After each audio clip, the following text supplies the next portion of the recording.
आपण इथे टी सेक्शनचा moment of inertia about x x axis काढणार आहोत. तर इथं टी सेक्शन जो दिलेला आहे तो 200/20 अशा प्रकारे दिलेला आहे.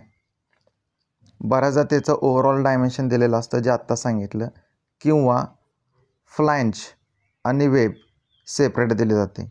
जसं की फ्लॅंजचे हे डायमेन्शन्स 200 × 20 आणि वेबचं डायमेन्शन्स 180 × 20 असं सेपरेट डायमेन्शन तुम्हाला दिलं जातं. प्रॉब्लेम तोच आहे, फक्त प्रॉब्लेम विचारताना वेगळ्या प्रकारे विचारला जातो. आता तुम्हाला ह्याबरोबर दुसरे एक व्हिडिओ दिले, त्याच्यामध्ये about Y axis moment of inertia कसा काढायचा. हा जो प्रॉब्लेम आहे ह्याच्यात about x x axis moment of inertia कसा काढायचा ह्याच्याबद्दल प्रॉब्लेम आहे. प्रॉब्लेम खूप मोठा होईल यासाठी हा प्रॉब्लेम जो आहे तो 2 भागामध्ये काय केला आहे, विभागला गेला आहे. तुम्हाला म्हटलं आहे find moment of inertia about T section, तर तुम्ही अबाउट एक्स एक्स आणि अबाउट वाय वाय काढणार आहात.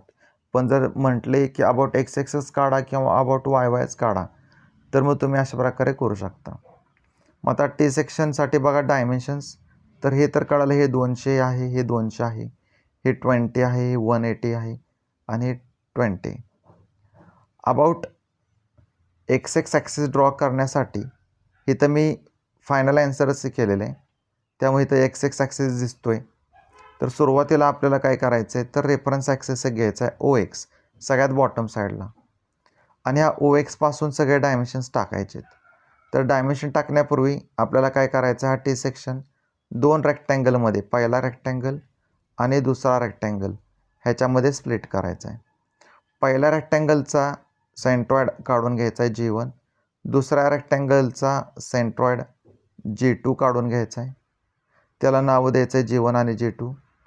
G1 पासून ते ओ एक्सपर्यंतचे डिस्टन्स आहे Y1 दाखवायचं आहे.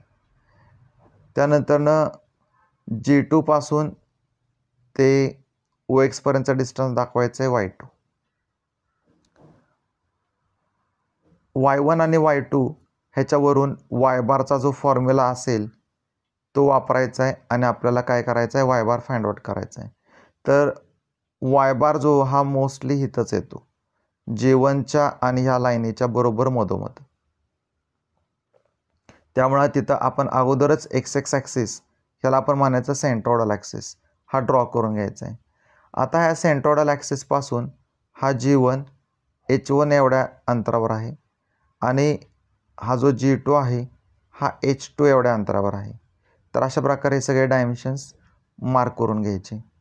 ह्याच्यानंतर B1 जो आहे म्हणजे काय, की पहिला रेक्टँगलचा जो काय आडवं डायमेन्शन आहे ते 20 आणि उभं जे डायमेन्शन आहे हे 180.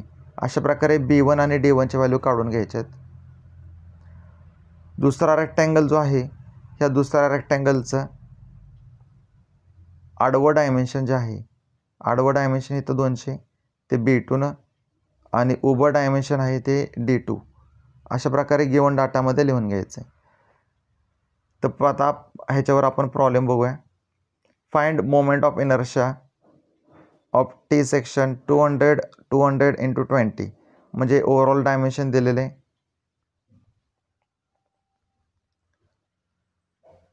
About centroidal axis x x, तर अबाउट एक्स एक्स ॲक्सिस तुम्हाला मोमेंट ऑफ इनर्शिया काढायचा आहे. तर इथं पहिल्यांदा आपण काय करणार, तर एरिया काढून घेणार. एरियाचा फॉर्म्युला B × D आहे. Area is equal to B × D. तर A1 इज इक्वल टू काय होईल, B1 × D1. तर B1 आणि D1 माहिती आहे तुम्हाला, व्हॅल्यूज टाका आणि ॲन्सर तुम्हाला मिळेल 3600. A2 इज इक्वल टू काय असेल, B2 × D2. व्हॅल्यूज तुम्हाला माहिती आहेत, व्हॅल्यूज टाका आणि ॲन्सर काढा. गिवन डाटामधला व्हॅल्यू बघायच्यात. इथं आपण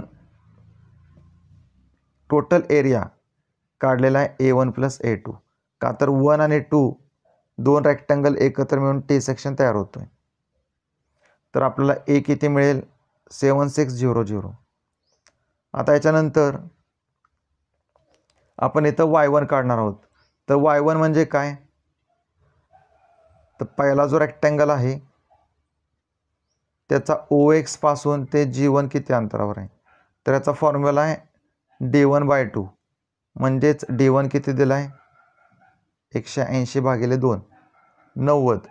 ॲन्सर किती आलं 90. कुठनं OX पासून. आता इथं दिसत नाही Y2 इज इक्वल टू काय, तर आता Y2 म्हणजे हा जो रेक्टँगल आहे हा OX पासून किती अंतरावर आहे, तर हे जी लाईन आहे बॉटम लाईन ही 180वर आहे, त्यामुळे इथं आपण घेतलं 180.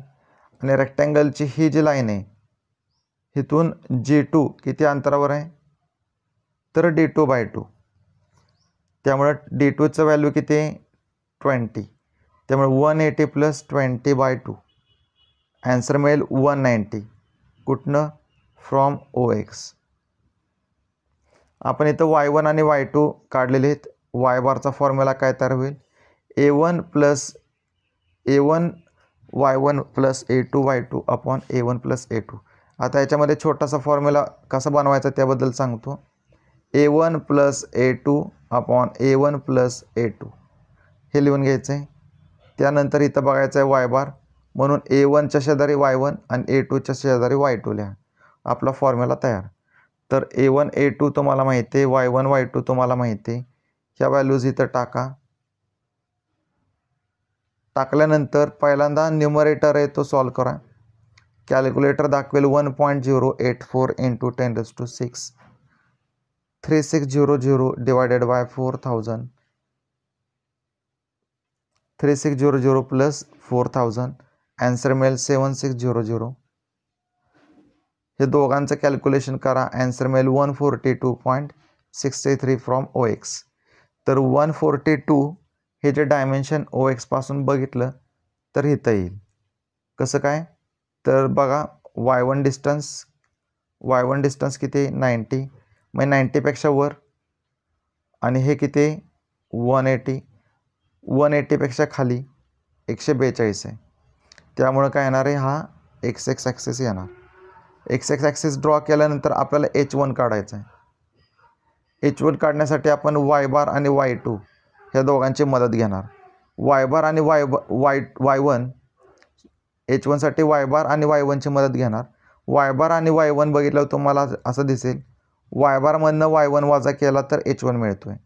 मग Y बारची व्हॅल्यू टाका आणि Y1ची व्हॅल्यू टाका, तर ॲन्सर मिळेल 52 फ्रॉम XX. H2 काढण्यासाठी बघा, H2 म्हणजे X ॲक्सिसपासूनचं डिस्टन्स G1 पर्यंत. ह्यासाठी आपण Y2 आणि Y बार हे दोघे बघणार आहोत. तर दोन्ही Y बार आणि Y2 पाहिल्यावर आपल्याला दिसेल की Y2 मधनं Y बार वजा केला तर आपल्याला H2 मिळणार आहे. व्हॅल्यूज तुमच्याकडं आहेत, Y बारची व्हॅल्यू आणि Y2ची व्हॅल्यू.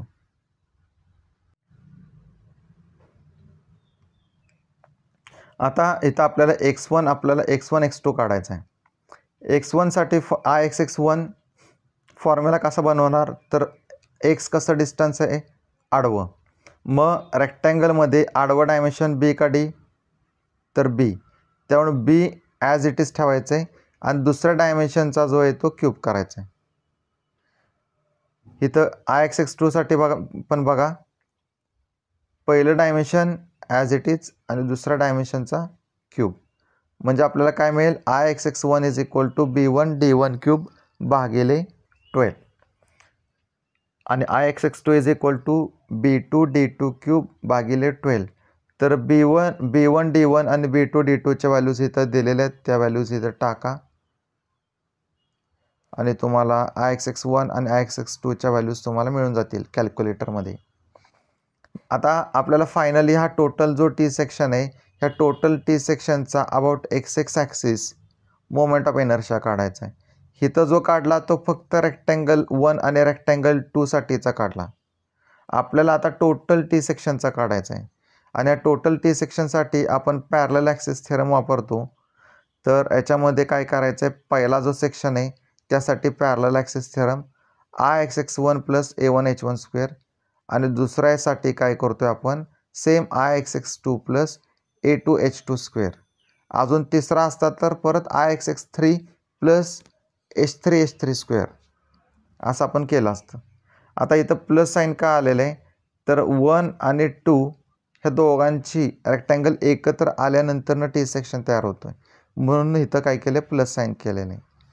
आता इथं IXX1 माहिती आहे, IXX2 माहिती आहे, H1 माहिती आहे, H2 माहिती आहे, A1 माहिती आहे, A2 माहिती आहे.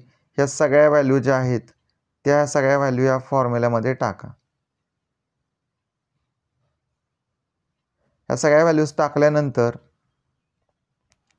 प्रत्येक रेक्टँगल हा सेपरेटली कॅल्क्युलेट करा. तुम्हाला ॲन्सर अशा प्रकारे मिळेल. कॅल्क्युलेटरमध्ये खूप मोठा ॲन्सर येत असेल तर त्याला ENG लिहिलेलं आहे, तर ENGवर प्रेस करा. तुम्हाला तिथं डाव्या साईडला उजव्या साईडला 10⁶ छोट्या अक्षरात लिहिलेलं दिसेल. आता नंतरनं ह्या दोघांची बेरीज करा, तुम्हाला मिळेल IXX 28.73 × 10⁶. तर ह्याच्यामध्ये moment of inertia about XX axis काढला आहे. नेक्स्ट जो प्रॉब्लेम आहे ह्याच्यामध्ये आपण YY axis about YY axis काढणार आहोत, तर तो बघून घ्या. ह्याच्यासाठी आपल्याला काय काढावा लागतो तर हा X बार काढावा लागतो. आपला जो प्रॉब्लेम आहे ह्याच्यामध्ये आपण काय केलं आहे अबाउट XX ॲक्सिस काढला आहे. अबाउट XX ॲक्सिस काढण्यासाठी आपल्याला Y बार काढावा लागतो. तर ह्याच्याबरोबरचा दुसरा पार्टमध्ये तुम्ही YY जो ॲक्सिस आहे about YY axis moment of inertia कसा काढायचा तर तो बघून घ्या.